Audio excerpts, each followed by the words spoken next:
Hi guys, today we get into the second half of what Prakhar and Kushal Mehra to some extent get wrong in their notions of nationalism and coloniality.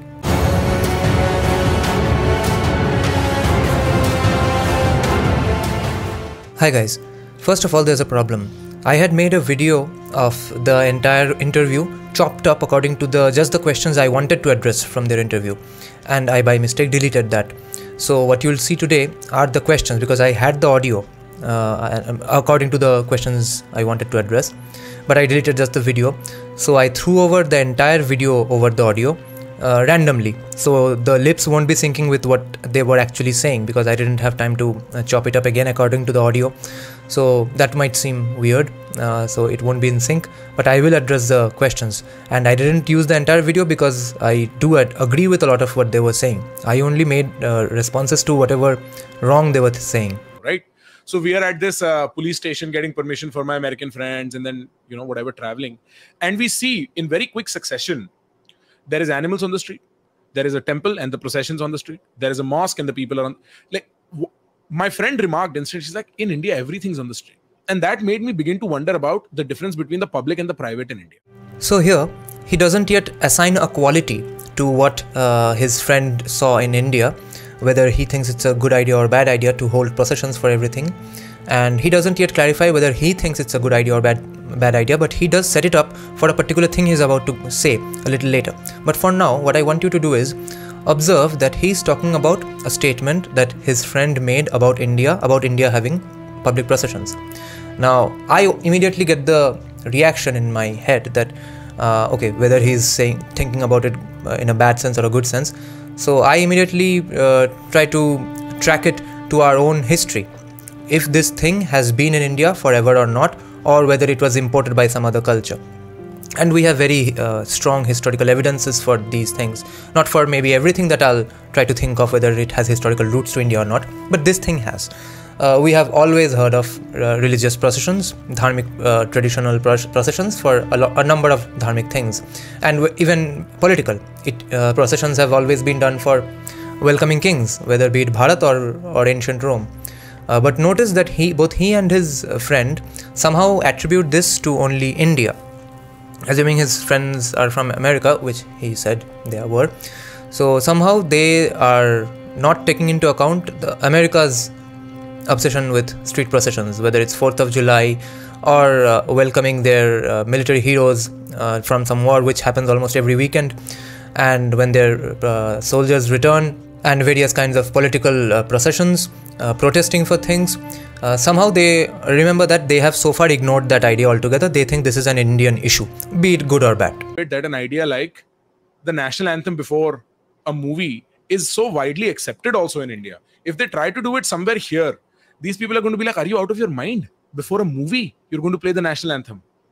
Are you really going to do that? We are not going to watch movies because these guys get fiercely independent.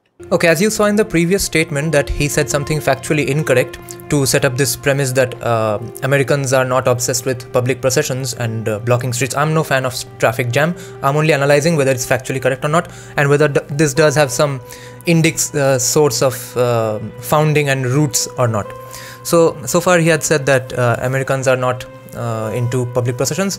Now he makes the strange statement that Americans are apparently so individualist that they don't even support singing national anthems before movies because they are so individualist. But remember, they sing the national anthem for almost every sport they host or organize, even for something not remotely nationalist, like their fucking rugby cum football games, which is state versus state, and where no state player is playing in those teams. They are like our IPL. They have nothing regionalistic about them. They have only the fan base of the team locally for that state or district that the stadium is in. That they are the only support base, and that's the only source of that team and that location's name, the audience. Not from the team side, not from the ownership side, not from the players side. None of that has anything to do with the state. But for some reason, they sing the national anthem before these games, and somehow that's not anti-individualism for Prakhar. The disagreement's already sidelined for the sake of harmony. Very similar to what also China propagates in its own way. Okay, critiquing this statement is tough without knowing whether he was talking in the more historical sense of Bharat or the modern scenario. If he was talking about historical Bharat, then it would be weird to say that, because we are a dharmic civilizational state with countless sampradayas and sects, a place where even a random prince can come to Sarnath and give a sermon and create an entire religious sect, and which later goes on to become an entire religion, which becomes a state religion for countries like Japan. That's how individual respecting this society is. No one was shutting him up for the sake of harmony. Or maybe Prakhar Gupta supports Nupur Sharma so heavily that he doesn't want her mouth to be shut up, or her disagreements to be disappeared from the society for the sake of harmony. Maybe he is supporting Nupur Sharma in his indirect way. And American patriotism, you rightfully said, starts at the individual and then goes to the collective. Okay, this brings us to a very cool and emotional nationalistic dialogue, which only an American patriot or a soldier would say. But it's hard to explain this logically and historically, because if America was built on, or its basis is individuality or individualism, it's hard to explain why a gigantic group of individuals would throw over the British. Why would they do that individually? Why would they not? Why would they do it collectively? His main point is that individualism first, collective later. So that brings me to my argument here, mainly that all this talk of American individualism, that only works in America because it has been a pretty homogenized, culturally homogenized country. Now it's changing. That culture part is changing, and which is why their individuality is going out of the window. Their individuality, to the point that utopia-like individuality that people like Prakhar Gupta and Kushal Mehra think of, that so-called individual right only works because individually they do only things that are almost done by every white people. Culturally already accepted individual things and actions that don't harm the harmony, only those things are done individually anyway in America.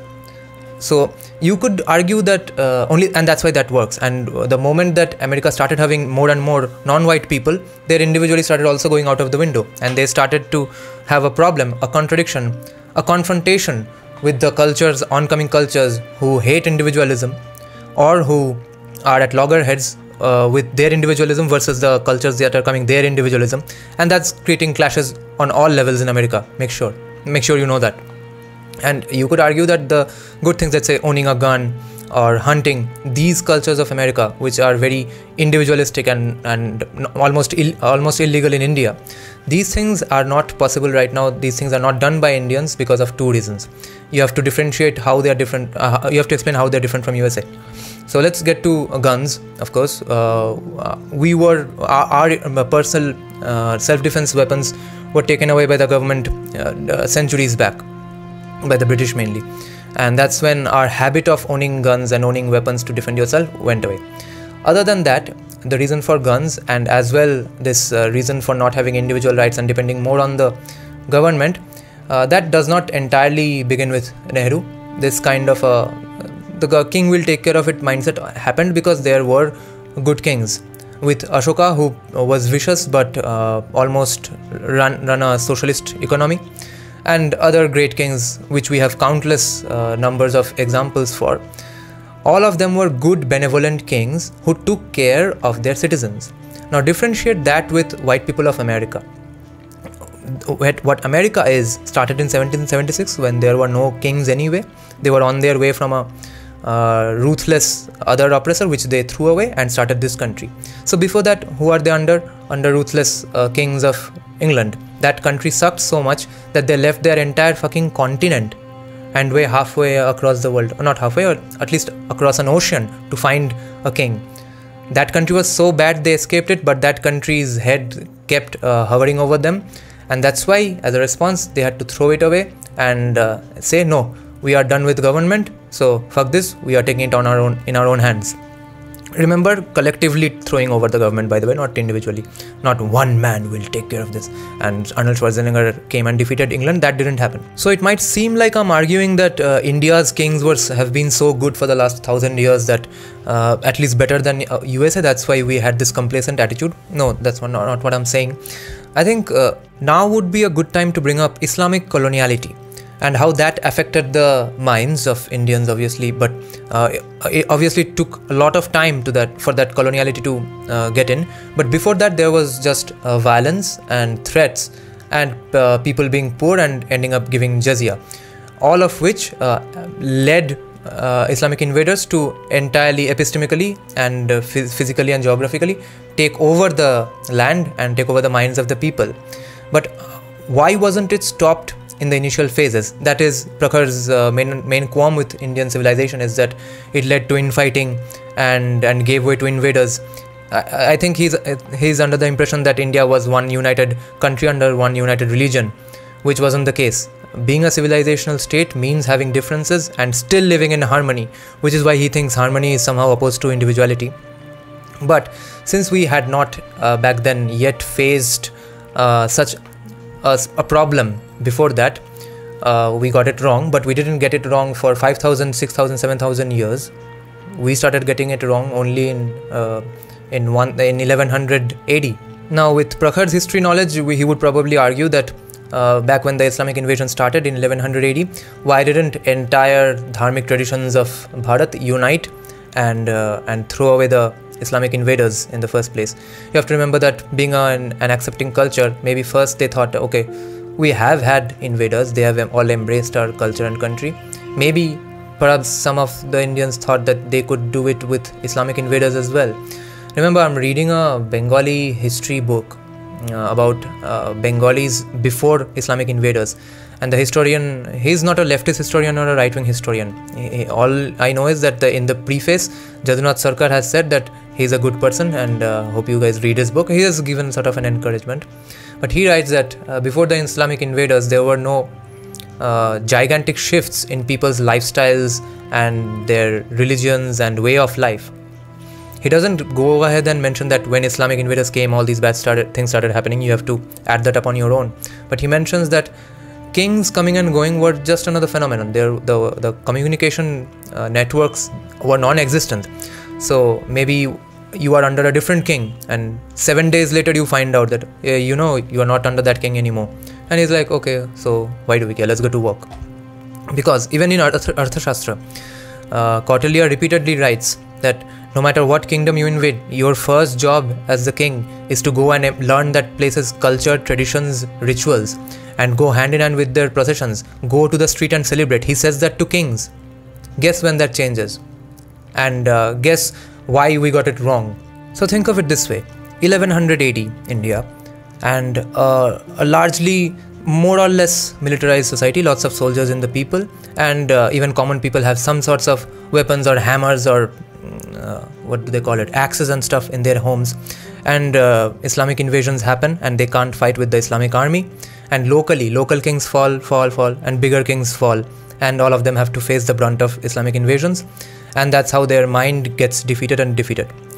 At that moment, why didn't they rise up? I would say because of their divisional different kinds of sects, different kingdoms who operated under one harmonious thing called dharma. Now notice the coloniality of this thought process. Now Prakhar and Kushal, or whoever says this statement, is essentially expecting India to operate under a bigger nationalistic umbrella, and they are complaining that why didn't they have that collective identity that could have prevented these invasions. So decide whether you want individuality or whether you want nationalism and a collective identity which will prevent you from getting invaded. And maybe they are complaining that why didn't dharma do that job. So he wants dharma to be a religious nation state, which could have saved India as a religious nation state. So I'm confused whether he's colonized or not, whether his mind is colonized or not. Notice he's all over the place. His opinions are coming from everywhere and all contradicting each other. Now, if we take into account that one of the main reasons for this throwing away and prevention of invasions not happening is that India was not one dharmic country united by dharma as a religion, as a state religion, then we need to ask the next question, that whether no revolts and rebellions happened for this one united country which planned to throw away the invaders. We all know that has happened countless times. It's just that the people who wanted one single country away from these invaders were outnumbered by people who were ready to collaborate with the invaders. Now here I must remind to you why that might have happened. Isn't it because we have been accepting as people not as rulers, at least as people, anyone who has come to India. And what if that trait, that personality trait of accepting outsiders was going on even though the kings were being brutal? So a lot of things are happening at the same time. India is being faced with an invader who will change his life and religion and culture, everything. That's happening for the first time in the 1100s. Plus, they are a more or less complacent society because they live in a naturally bountiful place with more or less good kings, with bad kings every now and then, but no one quite to the extent of the countless Aurangzebs and Islamic invasions that happened. So a kind of complacent culture with an accepting nature inherent in that culture, and who has had the habit of collaborating with invaders even if they come and invade because they are in acceptance of their cultures. Now when they see these things not happening, it takes them time to unite. And by the time they are united, they keep getting outnumbered by betrayers. I'm talking about Congress here. If India threw away the British the same way Americans had, if George Washington wasn't betrayed like Indians was, I don't think the result would be much different here. Now you could argue that the people who are trying to keep united as revolters and rebels, even that might have not made a difference because all of them were socialists and they lacked that individualistic, at least political individualism thing about their viewpoints. I think that has happened because of that inherent and always a given tendency of Indians to believe that the king will do good for you. Because remember, even Mangal Pandey, after all those years of atrocities, Mangal Pandey or revolters went and asked Bahadur Shah Zafar to be their king. Remember, that happened, and that was so weird because the main conclusion that we can arrive at here is that the Bharatiyas of then did not realize the religiousness of the problem. They thought it was all happening on an individual level. So see how individualism had fucked us in that way. They were thinking that these are just another kings who have done some bad things, but when the British leaves and these guys become the king, we won't have any problem.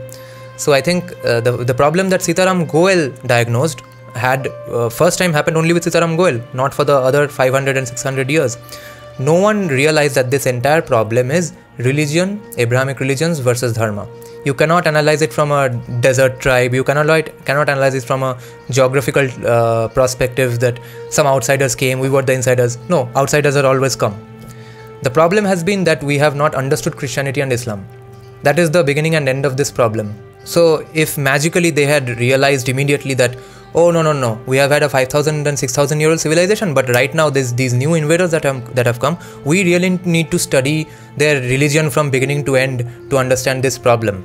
Now if that critique of that incoming religion had been the main war cry at every level of society, then I think the invaders would be kicked out, and much earlier, that is. Now remember that Indians can't be compared with America at the end of the day really, because Indians are the people, Bharatiyas are the people who have survived the invasions.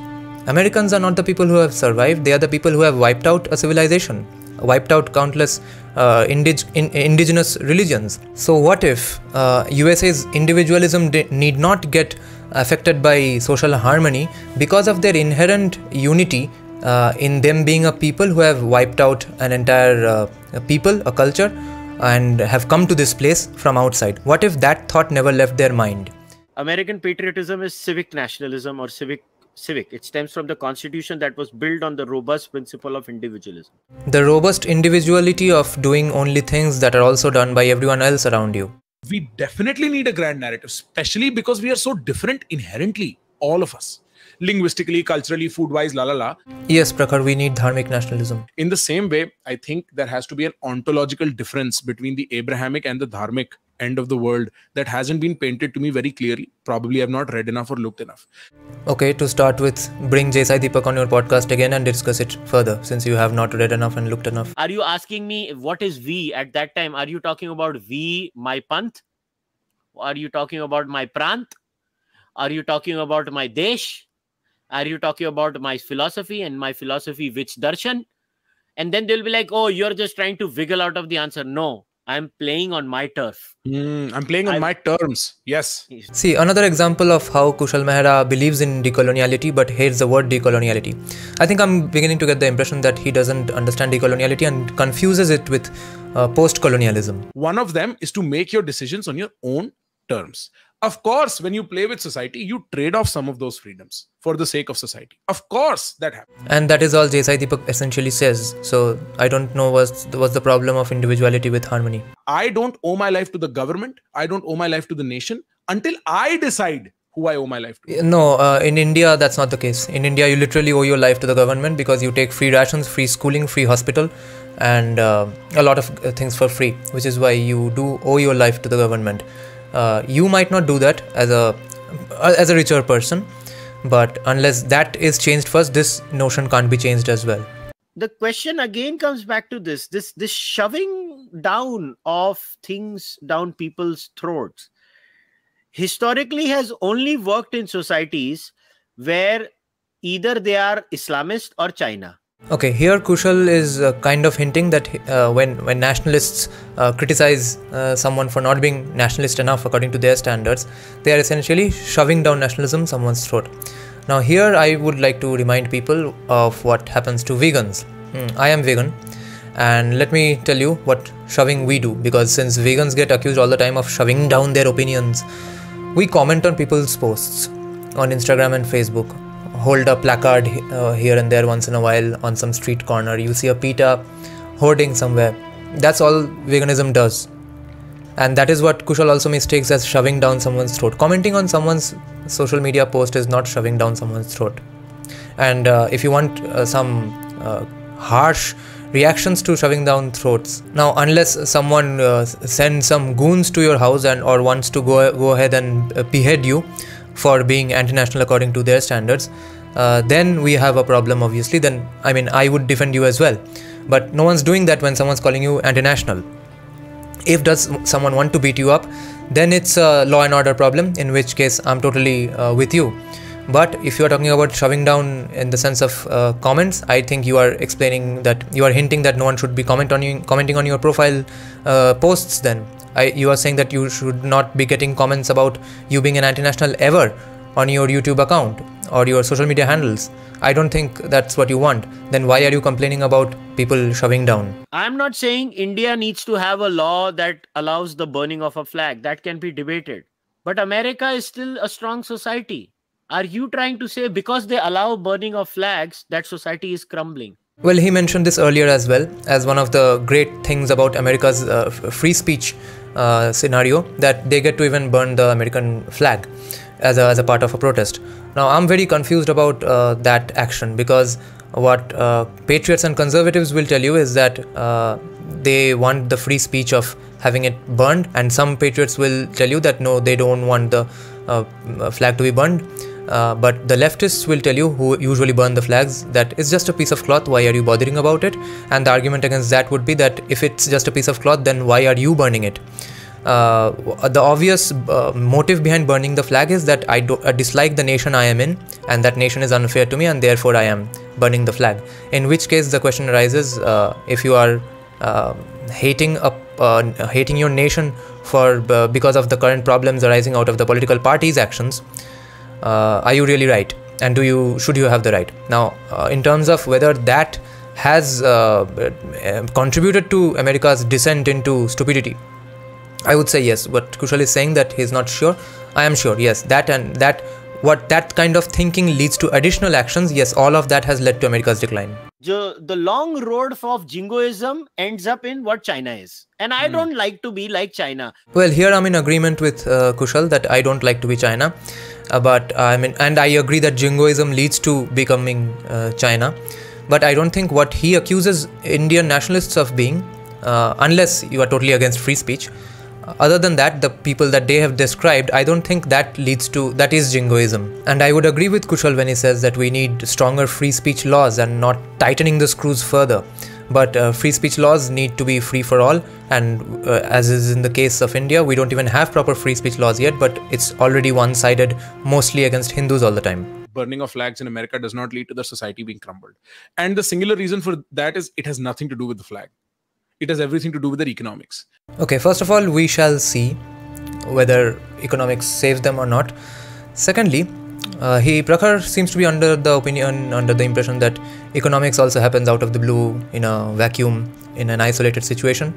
Economics of a country depends on its economic nationalism, which America has strong amounts of. Why do they do the wars? What's the source reason for those wars? It is economic nationalism. Wars have made them rich, whether plundering some countries or whether giving a boost to their arms industry. Hasn't that contributed hugely to America's economics? And if yes, how do you get the impression that their economics has somehow bypassed their nationalism? And this is what we forget in these cultural discussions, is that if you give people an economic pipeline to make enough money, which was the case, say, I'm not saying it is not the case now, but 15 years ago, India was going through some kind of an economic boom in the sense that there was money. People did not even care about corruption until things started to happen at a really poor scale, where we were like, bhai, ye to bahut galat ho. Assuming 15 years ago India was going through an economic boom and is not going through an economic boom right now, isn't it important to remember that the previous government's claim to fame was also how many terrorist attacks happened almost every other day, and didn't those terrorist attacks harm our economy? So notice, Prakhar, how those terrorist attacks are not as common anymore. The corruption is not here really, and the major thing that this government hasn't done is shift economically right, which is Prakhar's main complaint. But as everything needs to be compared with what is the local scenario, what is the thing that has just happened before, as Prakhar was talking about the people's complacency with the previous government as well, that until they went really corrupt, the people didn't bother. And the source reason for that I have discussed in the previous points. So you could very well say that since the current government and current sets of these nationalists, they are part of a system which is preventing terrorist attacks and is economically bringing in better policies than the previous 15 years that he worships so much. And in that case, what it really comes down to is that Prakhar is criticizing the current sets of the government and its supporters or something, or nationalists, for doing the exact same things that he criticizes the Bharatiyas of 1100 AD for not doing.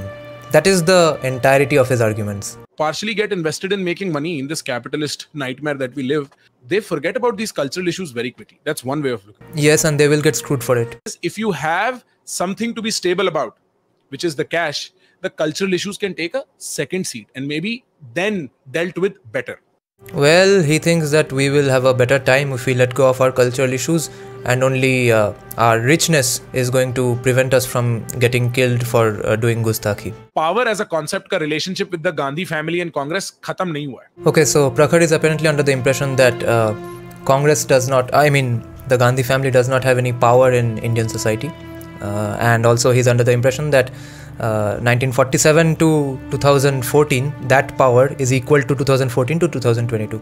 Yeah. So what that means is ab 10 saal ho gaye Modi and BJP ko, but we haven't made the association ki ye loga power mein. Well, depends on the chehra. If the chehra is still in power in some way or the other, and if it owns half the system, then we have a problem with the chehras as well. To say कि कांग्रेस को मत criticize करो, मजाक बन गए, उन्हें जितना criticize करना है करो. Yes, and they need to remain a mazak. ऐसे ही historical documentaries रात को, documentaries भी के YouTube videos, and something about Napoleon. So I covered the history of Napoleon pretty significantly yesterday, just out of interest. Classic colonialized mind of an English medium educated student has interest in European history, but shits on people who discuss Bharatiya history and hates Bharatiya history, because he doesn't know Bharatiya history. Very often, what you need is a concept to believe in. The reason why this recreational outrage happens, sadly, is because we need a reason to believe and form groups and identity, to belong somewhere. Oh, you mean grand narrative? We are walking ourselves into hero worship, for which Indians have this insane instinct that never seems to go away. Being popular in India is very different from being popular in the world. Right? Being a YouTuber in India is very different from being a YouTuber in the world. It's not the same. We have this deep instinct for hero worship. We cannot seem to let go of that. And I think that is a ready-made recipe for downfall for any people, anywhere, ever. I largely agree with this point. You should always idolize ideas and principles and not the people who came up with them, because what happens when you find out later that that person was an asshole? Do you get rid of the idea? So my loyalty, my fanboyism is towards sitaram goel's books, towards Dr. Thomas Sowell's ideas, not to a particular political party. So tomorrow, if we come to know that Dr. Thomas Sowell was a pedophile in his younger life, I don't give a shit. I like his ideas anyway. Right? We need some kind of a narrative that encompasses everything from the past to the present to the future, that we can all believe in and join hands upon. And that narrative, by definition, has to include quality of development, not just quality of going back to our glorious past. And for the 100th time, when we talk about our glorious past, that includes our economic prosperity as well, because we had it in our glorious past. Because let me tell you one thing, Indian Hindus become Hindu when they leave India, which is a shame. It is a shame. And it is also accurate. You do not respect it as much in your domestic playground as you do once you're here, because you have to fight for your identity here. Okay, 2 points. Why do you then have a problem with people becoming more Hindus and talking about their glorious past if you are now complaining that Hindus are not really Hindus while they remain in India? And secondly, what do you mean by having to fight for your identity in the USA? Didn't economics solve all problems for you culturally? और मैं सीना ठोक के बोलता हूँ भारत माता की जय, मगर मैं तुम्हारे जैसा नहीं कि दूसरे के हलक में हाथ डाल के घुसेड़ के मारना. Don't forget, he is talking about people commenting on people's Facebook posts. But basically बंदा ये कहना चाह रहा है कि यार मुझे तो मालूम ही नहीं था कि क्या मेरी आइडेंटिटी थी. आज ये नेशनलिज्म से मैं मेरी सिविलाइजेशनल आइडेंटिटी से आइडेंटिफाई कर रहा हूँ. To that limited point, I 100% agree. I'm a 90s kid. Then what were you disagreeing about? क्योंकि मैं Disney Channel और ये Hollywood पिक्चरें हम I fit so much better here than I do in Faridabad because मेरी sensibilities were conditioned that way because of the media I was exposed to. Yes, and that's called coloniality. And that we realized that about you even we got to this point and we discussed this already. That is what coloniality is all about. And how do you think that media was coming to you? By magic, by free markets? That was being fed to you. The masses can only focus on one grand issue at a time. आज ये issue है, 6 दिन बाद ये issue है, एक ही issue है जिस पे सब लोग वो recreational outrage मार रहे हैं और वो issue कभी economics नहीं है. Well, here I think his criticism is factually correct but unfair nonetheless, because economics is not the issue in any country. In any country you go and talk to a random guy on the street, all of them will want freebies. So it's not like only Indians are socialists in that sense. No one gets free market economics unless they do some research about it. So in that sense, you can't blame India alone. Because जब भुखमरी आती है ना, तब ये सारे cultural phenomena वजह बन जाते हैं लड़ाई की. You mean only bhukmari leads to cultures trying to destroy other cultures? So when white Christian Europeans destroyed all other civilizations in the world, they were doing that because they were fucking hungry. You think Kanhaiya Teli was killed because a hungry guy couldn't eat? जहां supreme court का chief justice TV पे जाके रोता है कि भैया हमसे case नहीं निपट रहे, इतने केस हैं. सबसे पहले जो तुम्हें बात करनी है कल्चरली भी, वो यहां से शुरू करनी है कि पुलिस रिफॉर्म आए. कि मैं जब पुलिस को देखूं मेरी फटे ना, मेरे को भरोसा है कि मेरा देश मेरे साथ खड़ा है अगर कुछ इलीगल होता है तो. If there was only one change in the entire thing that I would demand in India, इस केसेस 6 महीने में खत्म हो जाए. There, Prakhar, something we agree upon again. But guess who is the person I have seen the most talk about police reform and judicial reform in Indian public intelligence circles and from the government side? It's Sanjeev Sanyal. He has spoken about this almost in every speech he has given in his entire life. But even then it has not happened. I wonder why. Do you think it's because Modi disagrees with Sanjeev Sanyal? Do you think Modi thinks no reform needed in judiciary, no reform needed in the police departments? Have you heard of NJC? Do you know who rejected NJC? So all I'm saying is, please blame the right guys. You are either blaming Indians for doing things now which you are also blaming Indians for not having done in 1100 AD, or you are not blaming remotely the right people. If you were to begin fighting for anything at all, begin fighting for law and order. I think I agree with Prakhar if he's saying that people need to get on the streets and demand processions and do processions to ask for those reforms right now. I think I agree with that. But I also think that things are improving. कहाँ है social trust between the individual and the institution? कहीं नहीं है. ये issues हैं real India के. He is trying to hint that this is the only issue and the cultural issues are non-issues, implying that a Supreme Court judge victim blaming Nupur Sharma, stuff like those things, they don't have anything to do with the decreasing trust in institutions. And again, this is a question to both left and the right. Is that what was the dominant identity? जिसको लेके हम अब एक modern narrative construct करें, or this identity of धार्मिक Hindu, Sanatan Dharam, whatever nationalism that we sort of bring into the play now? Is it a modern construction post 47, mostly post 2000s, or is there any historical coordinate to it realistically, not manufactured? Realistically, because Hindu was no word back in the day. Yes, there are historical coordinates realistically, and you would know them if you research Indian history instead of European history. India में police reforms कैसे होंगे जब south Bombay वाली anti black lives matter? तो south Bombay वाली aunty के पास decision making power क्या है? क्यों बूगीमैन बना रहे हो साउथ बॉम्बे वाली आंटी? इररेलेवेंट है, उन पे कोई आंख भी नहीं झपकाता. Well, and they need to stay irrelevant, and we need to make sure of that. South Bombay वाली आंटी छोड़ो, एमपी में वो गांव में जो वो किसान है ना, उसकी बात करो. अरे एमपी के गांव के किसान को तो सरकार ने सब कुछ दे के रखा है. If it's a BJP government, and they will do it even more if those chief ministers become as good as Yogi Adityanath. But that doesn't solve your free market issue. क्या साउथ बॉम्बे वो boogeyman बना रखे हैं यार? वो elitist जिनको तुम हटा रहे थे ना, मोस्टली अब आउट ऑफ द फ्रे हैं. Yes, and for the every day that we are alive, we need to make sure that these people stay out of the fray, or they will come back. To make sure that they stay out of the fray, we have to actively prevent them from coming in the fray.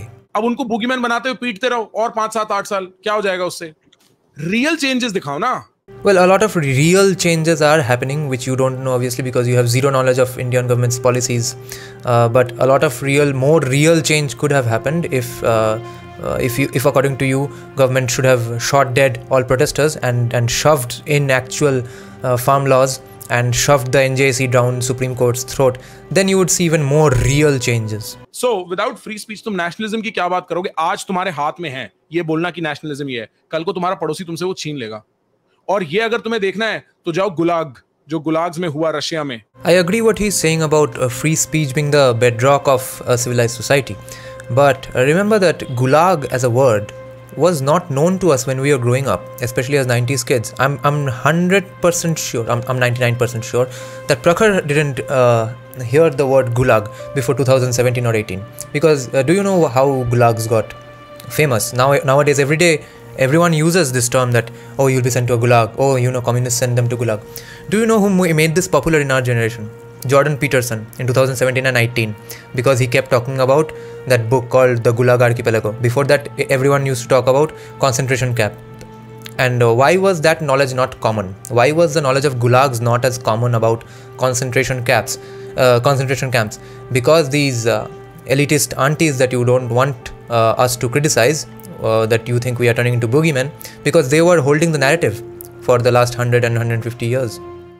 सिर्फ इतना करो, history of all other nations that have been involved in major conflicts and identity struggle पढ़ लो. तुम्हें realize कर लोगे कितने हिस्से are similar. How history rhymes when it happens again. You will realize how many of these parts are similar and how careful you need to be. Yes, I agree. We should read more history, and I agree that history rhymes, and that's why you should compare India with more indigenous peoples and countries that have survived colonization. And you are not doing that, and you can't, because guess why? None of them survived. This is not novel. The only unique problem India has, which is also something I wanted to bring when national security was, or India has a unique problem, which is this complete eruption of variety in identity. There, look at that dumbass. So, no, we don't have a problem with variety, and that has not erupted. Variety has always been here in the Bharatiya civilization. You don't know that because you have not read history. But a lot of the problems that you are pointing out is unique to India, because India is a colonization surviving nation, and you are comparing this country with the people who have done the colonization just about 200 to 500 years back, and they are reaping the benefits of those colonizations. And India has not done that. India is the wounded tiger or the lion that has survived that. So you are comparing a tiger who has just survived a war with a lion with maybe a different animal altogether. The design of today's discussion was purposely made in a way that there are no definitive answers, but there are more exploratory movements. Okay, great. So essentially he quoted his entire interview with a J. Deepak quote. J. Deepak keeps saying about his book that I am not giving you all the answers to every problem in this book, but I will open a Pandora's box of questions. So again, see how Kushal Mehra does not understand what J. Deepak means by decoloniality.